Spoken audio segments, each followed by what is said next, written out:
c'est avec Landry Salanon que nous allons ouvrir le bal pour cette semaine. En tout cas, le premier rendez-vous comptant pour ce mois de décembre dernier, mois de l'année 2019. Landry Salanon, bonjour.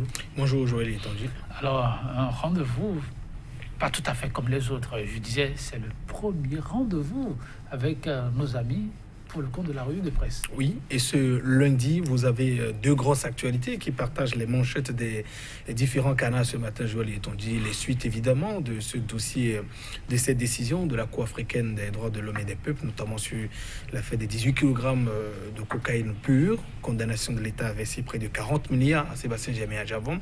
Les journaux en ont fait le chou gras ce matin, sans oublier aussi quelques pics au niveau de la mouvance présidentielle. Ce n'est pas aussi la lune de miel que cela. En l'occurrence, en ce qui concerne les partis soutenant les actions du chef de l'État, Patrice Talon. Alors, dites, Landry Salanon, nous démarrons avec quel quotidien? Nous démarrons avec la Dépêche. La Dépêche, avec ses images satiriques. Bénin, dernière sentence de la Cour africaine des droits de l'homme et des peuples. L'exécutif talonné par la Cour africaine des droits de l'homme et des peuples nous dit donc ce matin le quotidien avec ces images qui nous présentent. Un autre journal, même actualité, l'Audace Info, sommation faite à l'État béninois de verser près de 40 milliards de francs CFA au président d'honneur de l'USL. La Cour africaine des droits de l'homme et des peuples alterne la criette, c'est ce que pense ce matin le journal, et rend justice à Adjavon. Titre ce matin l'Audace avec cette image de Sébastien Adjavon, le sourire aux lèvres. On reste avec la même actualité, avec le pays émergent. Le pays émergent qui nous parle de la condamnation de l'État béninois par la Cour africaine des droits de l'homme et des peuples. L'avocat d'Adjavon, Maître Isiaka Moustapha, se dit satisfait de la décision. Ne pas l'exécuter, c'est qu'on est dans un non-droit et Talon est donc obligé de s'y conformer, dixit l'avocat du Maya de la Volaille, Sébastien Djemé Adjavon. Et pendant ce temps, le nouvel observateur, de son côté, s'intéresse à la gouvernance à l'ère de la rupture. Des dossiers aux dossiers figurent dans les colonnes ce matin du nouvel observateur, qui nous parle aussi de cette condamnation de l'État béninois par la Cour africaine des droits de l'homme et des peuples. Citation, ne pas exécuter, c'est qu'on est dans un non-droit, dixit Maître Isiaka Moustapha. Et puis Dynamisme Info, de son côté, pense plutôt à la réconciliation. Verdict de la Cour africaine des droits de l'homme et des peuples dans l'affaire cocaïne. Et si Talon et Adjavon saisissaient cette occasion pour se donner la main, s'interroge ce matin Dynamisme Info, qui nous rapporte évidemment cette image de campagne des deux hommes. C'était en 2016, quelque part dans le mono, Joël Etonji, où les deux s'embrassaient évidemment sur le terrain. C'était pendant la période électorale de 2016. Soleil levant, le soleil levant ce matin nous parle du gros défi de développement sous la rupture. Le journal pense que Patrice Talon est héroïque. 4 ans après sa prise de pouvoir, le pays change de visage à tous les niveaux, pense ce matin le journal. Les secteurs impactés par sa volonté réformatrice sont divers et variés avec des résultats assez probants sur le terrain. Joël Etonji, c'est la conviction ce matin du journal Soleil levant. Et Fraternité, de son côté, s'intéresse à cette guerre de leadership entre les partis proches du pouvoir. La mouvance Talon, pas si amicale que ça, nous dit ce matin le quotidien, avec évidemment ces images de ces 3 responsables des blocs, du bloc républicain, de l'Union progressiste également du Mouel Bénin. On y reviendra sans doute dans un instant. Joël Etonji. Et Matin Libre, de ce côté, parle de la poursuite des réformes de l'EAMO. Et Léonore Yahi obtient la confiance de ses pairs, nous dit donc ce matin le journal, qui parle aussi de ce cafouillage dans la communication gouvernementale. Là, le porte-parole doit revoir la copie, pense ce matin le quotidien Matin Libre. Et l'Écho quotidien, de son côté, s'intéresse à cette visite aux paysans et quelques entrepreneurs agricoles à Kakanacho. Frédéric Joël Laïvor, un homme de grande capacité qui nourrit d'énormes ambitions pour son pays, nous dit ce matin le journal L'Écho quotidien. Et nous finissons avec l'événement précis qui parle du contrôle des prestations de soins médicaux. Voici le rapport qui révèle de graves défaillances dans les centres de santé. Un rapport à découvrir dans les colonnes de l'événement précis.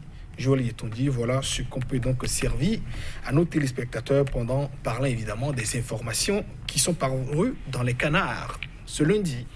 Merci à vous, Landry Salanon. Nous allons commencer avec la dépêche.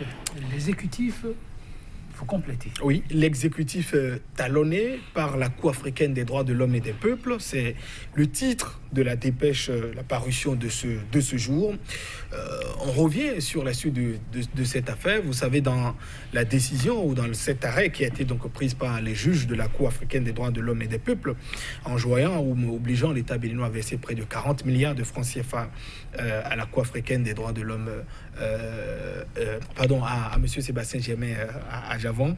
Le journal revient un peu sur les propos de ces partisans du chef de l'État qui glosaient en disant en aucun cas, l'État béninois, en tout cas, ne s'exécuterait pas, s'obstinerait à donner une certaine suite aux différents arrêts rendus donc par la Cour africaine des droits de l'homme et du peuple. Et au journal, de nous rappeler déjà cet arrêt du 29 mars qui est resté inexécuté, sans réponse jusqu'à présent. Et dit voilà, une fois qu'une condamnation qui tombe, donc le journal pense que l'exécutif est totalement talonné par la Cour africaine des droits de l'homme et des peuples. Et disons aux confrères de rappeler quand même dans leur colonne une petite précision au niveau de cette décision, c'est évidemment au bout de 6 mois, lorsque une certaine réponse ne serait donc pas donnée, notamment à ces paiements, c'est que vous avez certains intérêts que commencera donc à payer l'État béninois à M. Sébastien Germain. Tout cela pour dire que il fallait peut-être pas s'obstiner à travers la décision qui a été rendue un peu plus tôt. Et je pense, Joël Yetondy, que c'est quand même normal, au-delà des Béninois que nous constituons, des points qui devraient pouvoir nous rassembler, c'est quand même heureux pour ces partisans de M. Sébastien Germain à Javon de se réjouir quand même de cette condamnation qui est tombée, non pas parce que les caisses de l'État sailleront, mais de voir quand même que celui-là qu'ils ont toujours soutenu depuis l'honneur de cette personne, de leurs compatriotes qu'ils ont toujours défendu sans pourtant rien connaître, en disant nous ne pensons pas, nous pouvons, comment dit-on, nous donner un holocauste. Sébastien Germain à Javon n'est jamais impliqué dans ce genre de décision. C'était aussi une parole qui était mise, comment disons, peut-être aux enchères. Et aujourd'hui, avec cette décision, ils se sentent quand même très reconfortés en disant nous avons eu raison par le passé. Sébastien Germain à Javon l'avait de tout soupçon et pense évidemment maintenant à la suite qu'on pourra donner à cette décision. Et moi, j'estime quand même que l'État, puisque je ne parle pas du chef d'État, l'État quand même, à travers aussi nos gouvernants, doit pouvoir penser à limiter toujours les dégâts. Moi, je ne voudrais pas penser peut-être qu'au-delà de 6 mois, on soit également appelé à payer certains intérêts. On a déjà suffisamment de problèmes, comme j'ai l'habitude de le dire, pour commencer toujours à en ajouter. Et c'est quand même très important de soigner un peu l'image que nous avons, notre image à l'extérieur. Parce que j'ai bien l'impression que quand on parle d'image peut-être du pays, ça ne dit pas grand-chose à tout le monde.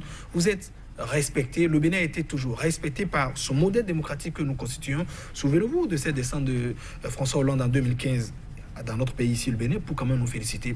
Nous n'avons pas une richesse au niveau du sous-sol, nous n'avons pratiquement rien. Et ce qui permet quand même à toutes ces personnes, ces investisseurs de venir, c'est notre stabilité démocratique. Donc, c'est quelque chose qui est très cher, Joël Yetondy. Si vous avez peut-être le pays qui se porte bien, si vous avez les impôts, les salaires qui se portent bien, c'est à cause de cette démocratie. Et quand on observe qu'elle est remise systématiquement en cause depuis plusieurs mois, c'est quand même très important ou préoccupant de se dire mais il faut revenir quand même à la caisse départ. Et je ne voudrais pas espérer que l'application de cette décision, les suites, soit une autre occasion de ternir davantage l'image de notre pays, le Bénin.